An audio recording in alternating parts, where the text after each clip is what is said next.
What's going on, everyone? Welcome to UBL Week 1. I'm so happy to be here. All the coaches are amazing. Go check out the draft analysis. Mounte did it.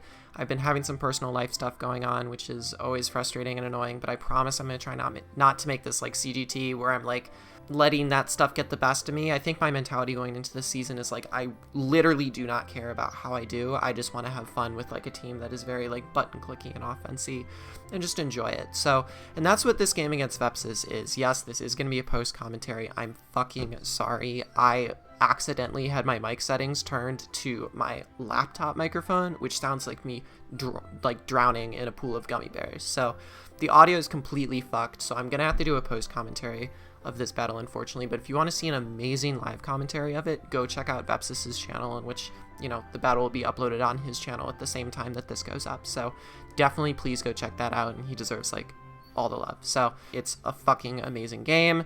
And the post-com that I'm going to do is just going to kind of go through the battle, and it's going to show like a very deep analysis of the game. You know, it was a very, very, very good and close game that had just like a lot of hilarious components to it. It's just a good game to watch, and I had a lot of great reactions too for it, so it really sucks to like be in a situation where I had to post comment because my reactions were fucking great. So I'm a little upset, but you know, regularly scheduled content week 2, I promise. I know the draft analysis in week 1 are now going to be like super scuffed, but I'm sorry, like I genuinely can't do anything about it, which is really fucking annoying, but here we are. So hope you enjoy nonetheless. I'm going to be joined by my friend Simon, who's been on the channel once before, but quite a while ago, and he's fucking awesome. So yeah, stay tuned to that. Alright, and we are here for the battle post-commentary against Vepsis UBL Week 1. It's a very, very cool game, and I'm joined by a very, very good friend, aka Simon. Say hello, Simon. Oh, hello. Hello. What's going on? Yeah, no. You are a trader who decided to help Vepsis this week instead of me, even though you're in my front office. Yeah, but I feel for him. He's normally preps with you and like with Chris or something, but he can't prep with them versus you. Nope, you're a traitor, and I'm like, sad now. He needs some support as well. I feel the guy. It's okay. So me, Simon, and Vepsis, for reference, we're all on a team league together, just us 3, and we ended up winning the league. So we've always been very close, so it seems like a very fitting person to cue in on this post-commentary with me, even though he helped Vepsis, but it also means that he knows kind of like both sides of the game. So should be fun. Yeah, it should be a lot of fun, and I think that we'll just get right into it. You were asking me before I started the recording why the hell I brought what I brought, and I'll tell you. I had to bring physically defensive Mew because Metagross and Landorus just kind of dicked on me if I didn't. I had to bring... So the Thundurus was weird, right? So this was like Prankster T-Wave, Prankster Defog. It was mostly a check back against like Hazard Stack. Yeah, but let's start with the Mew. Why doesn't it actually hit the Landorus? Why doesn't it hit the Landorus? Because I Willow it and I U-turn it right afterwards. Like, I feel like if I were to have like a coverage move for it, I would have to forgo like something else more important. Although I did have one move on it that was pretty useless, but I wouldn't have replaced it for Ice Beam. I would have replaced it for like something that hits Barbarical. Also fair. Yeah. Thundurus had Knock and U-turn as its offensive moves. It originally had Rising Voltage, and then it had Sludge Wave, which I took off because I just never clicked them in mocks. But so I put Prankster T-Wave on there in case like some kind of setup sweeper got out of hand. Nidoqueen was Choice Scarf because I thought Choice Scarf looked really good into this game, and I thought it could like be very surprising against Coco and Victini. It's just a standard Life Orb 4 attacks Lycanroc set. The Primarina is mixed defensive to take on, you know, Hydreigon and, you know, live a few Victini hits. And then the Chandelure is fucking genius. It's Calm Mind, Flame Charge, and I EV'd it so that even if you Specs Hydreigon after a Flame Charge, I live 1, I click Flame Charge, and then I just like am +3 and I run through his entire team. So that was kind of the idea. It was a way to bait out Hydreigon, get it to hit me, trigger the weakness policy, and then go off. So that was kind of the plan going into the game, and we'll see how it turns out. But I mean, does that make a little bit more sense now? Yeah, I see the thing. I actually built the mock for Elias, And I think I brought the Scarf Nido Queen as well. I think it was a good bring against him. Like, I think it makes a lot Yeah. of sense. That's why I brought it. That's not a surprise probably for him. No, I don't think so. But, god damn. Maybe I wish I did, maybe I wish I didn't. But, oops, there we go. Yeah, I had some similar sets to you. Yeah. So I was like super back and forth on like lead situations, and Chris kind of like fucked me up on a Nidoqueen lead, because I wanted to like lead Nidoqueen and then like make him think that I wasn't Scarf, and then like just click Earth Power turn 1 against like Coco or Victini. But it wasn't very good because I can't lose my Nidoqueen, otherwise Coco runs through me. Thing. So I decided to lead Primarina because like if he leads anything, I feel like he U-turns. Even if he leads like Coco, I feel like he U-turns. So I decided that it was best for me to, in this game, lead Primarina. And I was like super ecstatic at this lead situation because he ends up leading Victini. And I'm like, god damn, I'm so good. Like if I led Nidoqueen, I might have been fucked. Like it could have been like just psychicking me or something. So I'm very happy that I led Primarina in this game. But this Victini's definitely weird. Yeah, it's a special trick. It's a special trick. Yeah.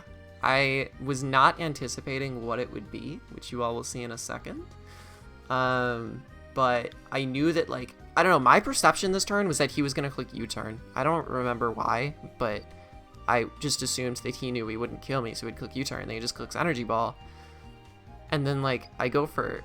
Fuck, the Spit F drop doesn't matter, right? I go for Scald, and like, look at this. Look at the bar. Look at the bar. It should be dead. It's dead. It's dead. It's a crit. It's a crit, but it looks like it should be dead. But it's fucking Sash. Like, what the fuck is that shit? Do you know if like what was the reason for Sash Victini?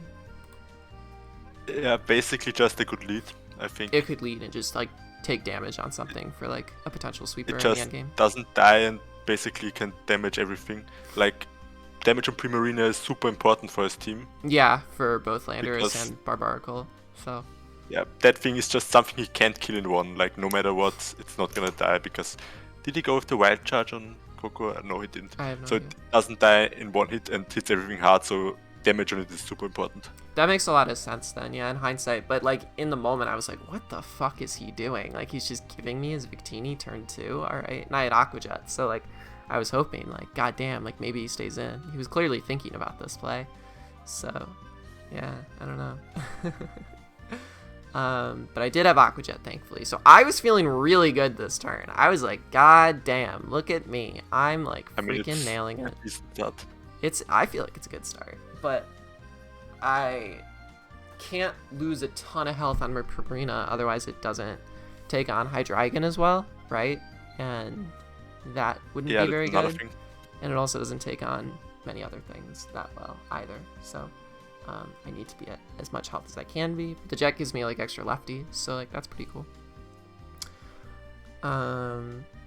Does it actually leave a banded Bolt Strike?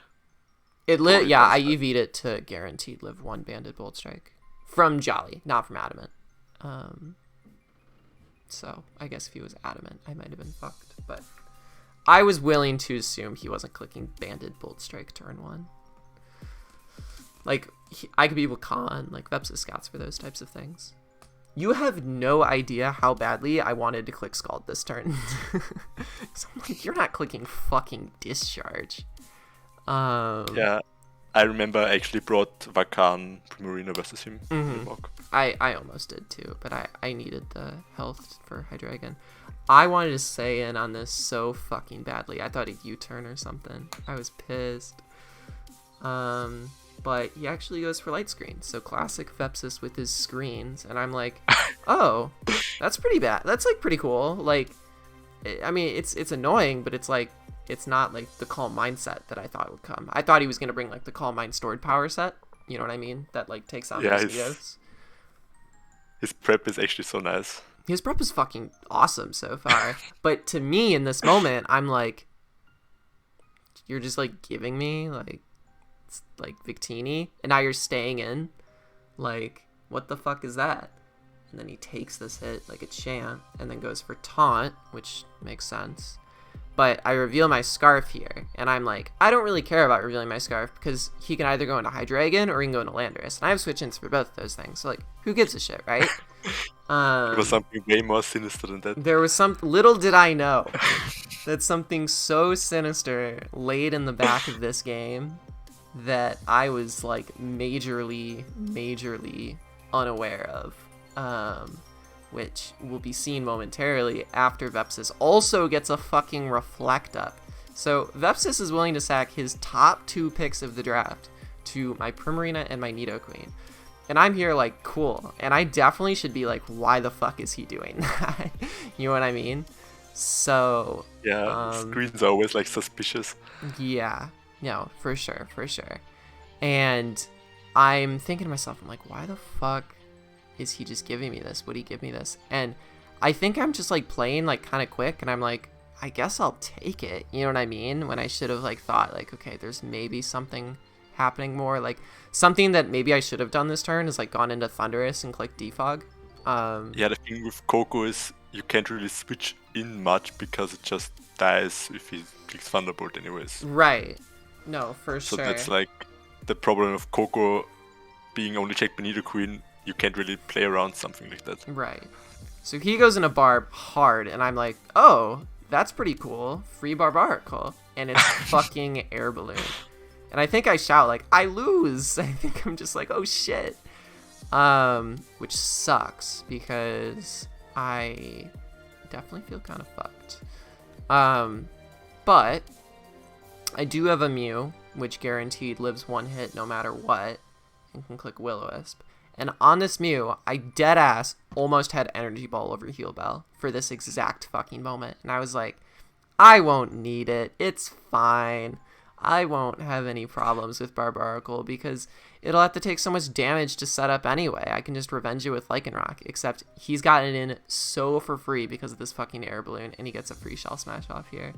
And like, yeah, what do I do? Yeah, I'm just thinking, is there any status move on Vepsis' team that could be Heal Belt, but I don't really think so. I don't think so, yeah. No, I mean, the reason I brought Heal Bell on Mew was in case of like a defensive Metagross, because Mew is built as the Metagross switch-in. So I was like, oh, if it's toxic, then I can't do anything. You know what I mean? So yeah, that's why sense. I was Heal Bell on it. But I think that's just a case of like over-mocking, probably. But I do get the Will-O-Wisp off here, which means this thing is going to like 6-0 me, hopefully, because now it's just back at neutral. But the speed is definitely terrifying, and I basically have to let Mew go down here because I don't have any better sacks. Which is, you know, annoying because both Metagross and Landorus are still in the back, and this is my check to both of them. So, puts me in a weird spot. I should probably be running more offensive Mew sets. What do you think? Probably. I think so. I think probably some, but this matchup it makes sense. Otherwise, Metagross is just so annoying. Yeah. Everything. I think maybe it's about how I prioritize the build. Like, I built this team with like the original 5, and then I was like, okay, what do I need Mew to do after I built these 5? Rather than like actually like using Mew as something to build around, which I probably should have done this game. Alas, we're still in it, and I calc this thing against Primarina, and I'm like, okay, I always live a Stone Edge, and I live a Poison Jab 10 out of 16 times. There were 10 rolls of Poison Jab that I live. And I know I'm not going to kill with Moonblast, but Moonblast into Aqua Jet might put it in range of Sucker Punch from Lycanroc. So I'm over here like, I think this is my best play to go into Primarina and attempt to get as much damage off as possible. And then I'll have to, you know, play around Hydreigon in a different way. But everything else gets nuked, you know what I mean? Other than Thunderous, but... Yeah, the thing is so strong, it just without a boost, it can just roll through teams. It doesn't even need the +2, it's just gonna fuck me up. So, I live this hit 10 out of 16 times, and there's a reason I'm probably saying this. I live 10 out of 16 times. Live the hit. I don't live the hit. Vepsis is lucky and bad and gets the roll against me, which makes me big sad. But that's like almost a 50-50 chance with crit. With a crit, yeah, I guess. I mean, it's still in my favor, but yeah, he gets the roll in your here. favor, yeah. Which is really annoying because it means I like throw out my Primarina for nothing. And I'm like staring down this Barbarical. I'm like, wow, I'm gonna get like 5-0'd. Like, this sucks. But it confirms to me that he doesn't have Stone Edge because his last move would be a water move, which means that Thundurus definitely lives like at least one, but it's still annoying because it takes damage too. It takes damage too. Honestly, what I should have done in hindsight is I should have gone, I mean, I didn't know if it would be Stone Edge or Poison Jab, but I feel like maybe a correct play would be to go into Thundurus, click knock off, and then click Defog right afterwards, and that gets it in range of Lycanroc without me having to sack my Primarina, because I remove the screens and he's -1. So I feel like that might have been the better move, because I think at -1 without screens, maybe not. I don't know. It's hard to say. Yeah, that's good defense. It takes the Accelerox quite well, I think, but even without screens. Yeah, no, I agree. Yeah, I'm not sure, but he does have Liquidation, which just barely doesn't kill me, and I don't fucking have an Electric type move, which makes me upset. But it looked so bad into him, like Lando, like come on now. Yeah, to be fair, I also brought a Thunderous without Electric type move, but that's what he said after the game, so he was like, I wasn't surprised by it. I had like offensive moves other than knockoff. No, for sure. But thankfully, I believe the screens wear off here, right? Maybe, possibly.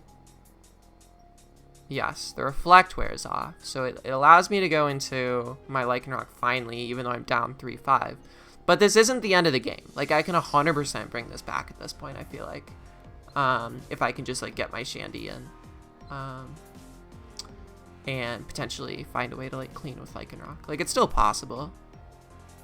Yeah, Victini and Coco also are basically dead. Victini's dead, and then Coco's at, like, 5. So...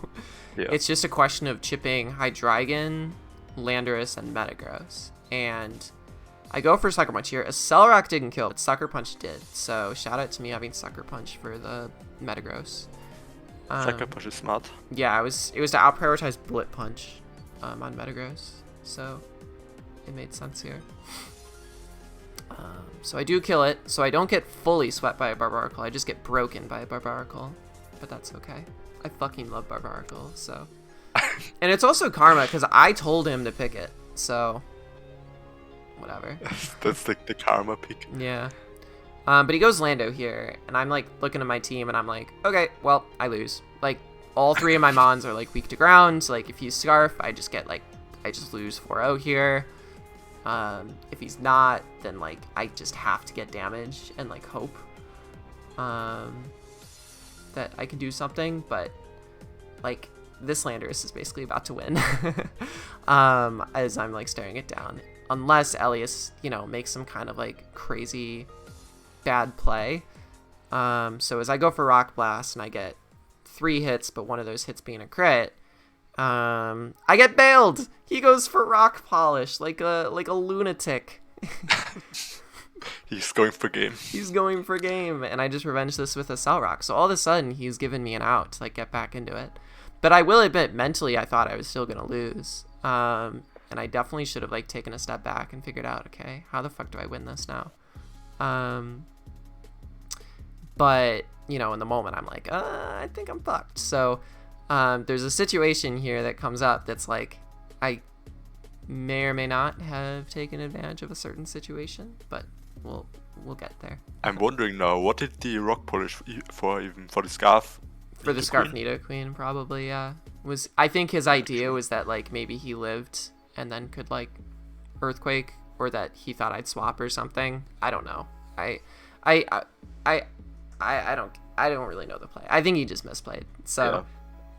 That's kind of like a thing. But he sends out Metagross here, and I really can't let this Lycanroc go down. Like, it's the way that I win this game. So I feel like I can either put myself in a situation now with Nidoqueen, or either I chip down Metagross and lock into Ice Beam, or I chip down Hydreigon and lock into Shadow Ball. And if I can do one of those things, I kill the Koko because it's at 5.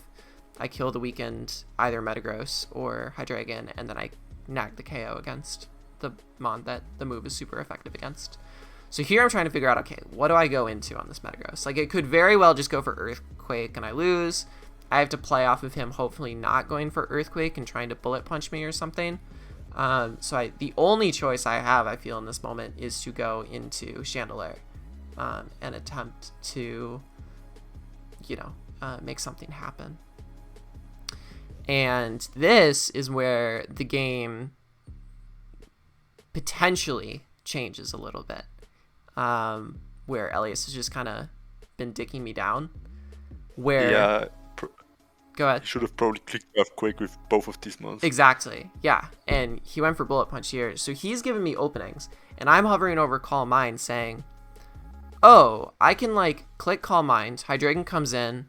And then I take a Dark Pulse. And then I can, like, break the Hydreigon and then clean with Nidoqueen. Like, or Lycanroc, one of the two. And that's, like, the plan. And then I'm like, wait a minute. I can go for Flame Charge for just that little bit of added chip and then go for Calm Mind once I outspeed Hydreigon. And only after this do I realize, wait a minute, I'm a fucking moron. Like, he could be Choice Scarf. And if I clicked Calm Mind here, I would have guaranteed taken any hit on this switch in and gotten like 75% off against this Hydreigon. Which would have been very ideal. But as you can see, my time is running low, and something else that was happening is my calc was lagging out. So if I had calced that Bullet Punch hit, which I was trying to do, but I just didn't have enough time, I would have known that it was banded, and I wouldn't have gone for Flame Charge, because the reason I went for Flame Charge was that it would cover the play of him potentially staying in. So he's Scarf, clicks Dark Pulse, I die, which sucks, because if I click Calm Mind, I would have been in a so much better position. I think if I click Calm Mind, I win. Like, I don't know if you disagree with me on that or not, but, like, if I click Calm Mind there, right. Yeah, like, he Dark Pulses me, assuming no flinch, I click Fire Blast, assuming no miss, I weaken Hydreigon down to a Cell Rock range, I go into Lycanroc, I click a Cell Rock, he goes into Metagross, I click Sucker Punch, and then Nidoqueen cleans up with Shadow Ball. Like, I feel like it wouldn't look bad, at the least. I think that would be how I win the game, but I didn't do that because I forgot Scarf Hydreigon existed because I am bad. So that's my in-depth analysis on that one. My in-depth analysis is Elias has used no time. Elias is like literally 2 minutes left and he has 7 minutes. I mean, to be fair, I had to like work around that Barbaracle so meticulously, otherwise I just got 5-0'd, so that's why I took all the time that I did, you know? Yeah, makes sense. It does get a little bit laggy here, I think, which is a little annoying, but that's okay. But I'm just trying to figure out, like, okay, what do I do? But I think the very obvious play for Elias is that he sacks his Koko here to see what I lock into. I mean, to be fair, he could just Dark Pulse, it takes probably any hit.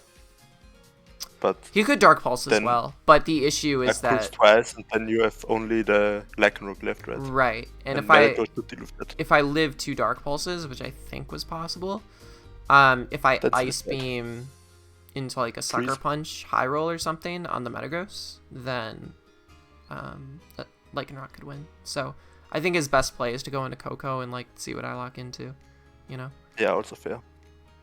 Which is... But like the thing is Iron Focus Blast on Nidoqueen, which might be like... Focus Blast would have not been bad here, actually. Focus both. Blast might have done something. But alas, I did not have Focus Blast because I am not as ballsy as you are. It gets so laggy here. I gotta figure out my fucking OBS, high key, but that's fine. So, Koko goes down to the Ice Beam. Which means he's going to bring in Metagross, but I can't swap out of this Nidoqueen anymore. I just have to hope at this point that somehow, miraculously, like, I can get this thing in range of Sucker Punch and then not die to a Dark Pulse, which I don't think is going to happen. So, what's the roll on Metagross Sucker Punch? I feel like it should always take. It should. I believe it's like 70. So I tried to like get 2 hits off, perhaps. It's like 70 to 80. So I feel like if I high rolled the Ice Beam and then I high rolled the Sucker Punch, then I got something going. But Scarf Hydreigon always revenges me there. So that's why I needed to like Calm Mind with Chandelier, because if it was in range of Accel Rock, then I would be able to Accel Rock in this instance. And I would have been able to lock into Shadow Ball, you know, so. I go for Sucker Punch here. It does barely not enough, but a shit ton nonetheless. Like, I was jolly. I wasn't even adamant. If I was adamant, it killed. So, yeah. Maybe I should be in the future. Who knows? But that's the game. I lost. It sucks because I beat him last time and I wanted to beat him again. So, but I didn't. That's okay though. I don't know. What are your thoughts on the game, Simon? Yeah, a fun game, for sure. I think Elias choked in the middle a bit. I think he did too. I think the Barbarical is insane and kind of just beats the team. I don't know. I was thinking what we're supposed to do, and it would look like run Kebia, Barry Primarina, or some right, like something crazy like that. Like, and I kept finding myself in a situation where it was like, what do I do against Barbarical? Like, I have no idea, because if Barbarical doesn't come, I'm wasting all this prep on it. You know what I mean? So. Yeah, of course. And he got kind of. It was good that the Mew was healthy in the beginning, because otherwise. Oh my if you god. switch in Mew and Metagross once, that's what happened to me, basically. I would have lost, yeah. I was kicking myself a little bit. I was like, maybe it would help if I clicked Thunder Wave instead of Will-O-Wisp. Like, if I went into Thundy and clicked Thunder Wave for the Barbarical, and then I could just, like, maybe revenge it with something, but I'm not sure if that would have worked. If you had a electric move on Thunderous, it might have been. It would have, yeah, but I didn't, so I don't think it made a difference. I feel like I needed the 4 moves that I had in Mox, but those were against players who weren't thinking like Vepsis, where Vepsis is like trying to get all the right conditions set up for like one particular endgame, rather than the other people who I played who I think played like a more balancey playstyle in Mox. So I think I gotta play to the player. I'm playing a little bit more in the future. And now I have you finally helping me again, because you're not being a snake anymore, so. Just wait until playoffs. Oh my god, I swear to god. I'm claiming you for playoffs right now. Please? We'll figure it out. Alright. Cool. Well, that's it. That's week 1. I'm sorry that, you know, it was not a live comm, but hey, like, better to get a video out or not, and Simon's like the most lovely person ever, so thank you for joining me. And my pleasure. Yeah. You don't have like a channel or anything, even though you fucking should. But no, if you ever see SIEEFFFMON on any kind of Discord server, give him a ping and say hello and tell him how much you love him. Definitely do that. Don't do that. I won't respond. Please do that. It would be great. All right. See you all.